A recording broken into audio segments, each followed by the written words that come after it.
अस्सलाम वालेकुम, मेरा नाम अब्दुर्रहमान है।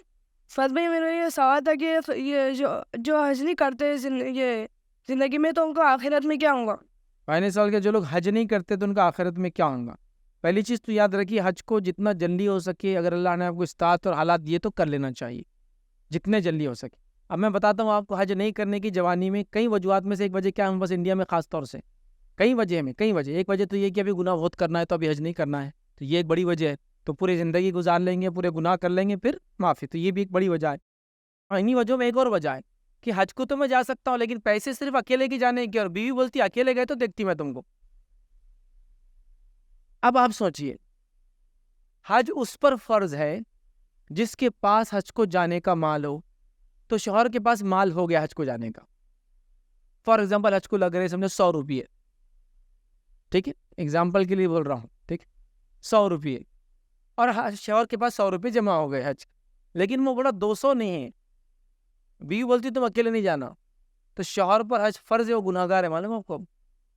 और वो बीवी भी गुनाहगार है जो जाने नहीं दे रही। समझिए आप बात, क्योंकि फर्ज हो गया ना, इसके पास तो है ना इसका रफ। ऐसा भी कभी होता है, मेरे पास पैसा जमा हो गया, मेरे पे हज वाजिब हो गया, लेकिन चूंकि अब्बा को मैं नहीं करा सकता बोल के मैं हज को नहीं जा रहा हूँ, ये भी गलत। अब्बा पे वाजिब भी फर्जी नहीं होना, चूंकि उनके पास पैसा नहीं है। हज जो है कंडीशनल इबादत है ना। अब्बा के पास पैसा नहीं है तो उन पे ज़कात नहीं थी, तो क्या बेटा बोलेंगे नहीं अब्बा ज़कात नहीं देते तो मैं भी ज़कात नहीं दूंगा? हाँ, नहीं ना, कंडीशनल है। तो बच्चे नहीं जाते, हालांकि आप पे फर्ज हो गया हज, आपको जाना पड़ेगा। तो एक वजह ये भी है।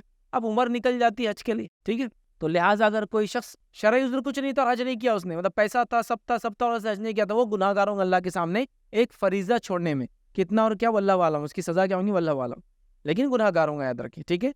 लेकिन अगर उसके पास शरई उज़्र था, मजबूरियां थी, पैसे की कमी, हालात की, तो फिर अल्लाह ताला उस मजबूरी को देखेंगे, याद रखिए। तो लिहाजा गुजारिश मेरी होंगी कि जितना जल्दी कर सकते आपने कर लेना चाहिए। ये लॉकडाउन ने तो एक नसीहत दे दी लोगों का, ये था अगले साल करेंगे ना, अगले साल करेंगे ना।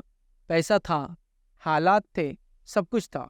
अब क्या हुआ उसके बाद, हुकूमत ने हज करना ही बंद कर दिया, मखसूस लोगों को कर दिया। जान जा भी चाहते तो अब जा नहीं पाए, और कई ऐसे भी लोग थे जो इस दौरान गुजर भी गए दुनिया से, इंतकाल हो गया उनके, जिनके पास पैसा भी था लेकिन सिर्फ टाल रहे थे, अब जाएंगे ना अगले साल, अब इतना मसरूफियत है, फलां करेंगे ना, बच्ची की शादी होने दीजिए ना। देखिए, और अब जाना भी चाहते तो आप नहीं जा सकते, और अब तो एज रिस्ट्रिक्शन आ गया, 65 के अबव वालों के तो आज ही नहीं है अब। हुकूमत बोल रही है इतने एजड लोगों को हम नहीं संभाल सकते अब वहाँ। तो आप देखिए कितना मुश्किल होगा, आज पैसा भी है, सब कुछ भी है, तो एज की वजह से नहीं आ सकते आप।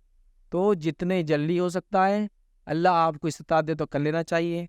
जो शरई उज़्र की वजह से नहीं किया हज, अल्लाह उसको चूंकि देखेंगे उसकी हालत ही नहीं थे, और जिसने खामखा छोड़ा तो उसको उसका गुनाह मिलेगा, कितना क्या और क्या सज़ा मिलेंगी वल्लाहु आलम, लेकिन उसने एक फरीज़ा छोड़ा, फरीज़ा छोड़ने का उसको अजाब मिलेगा। किसी सवाल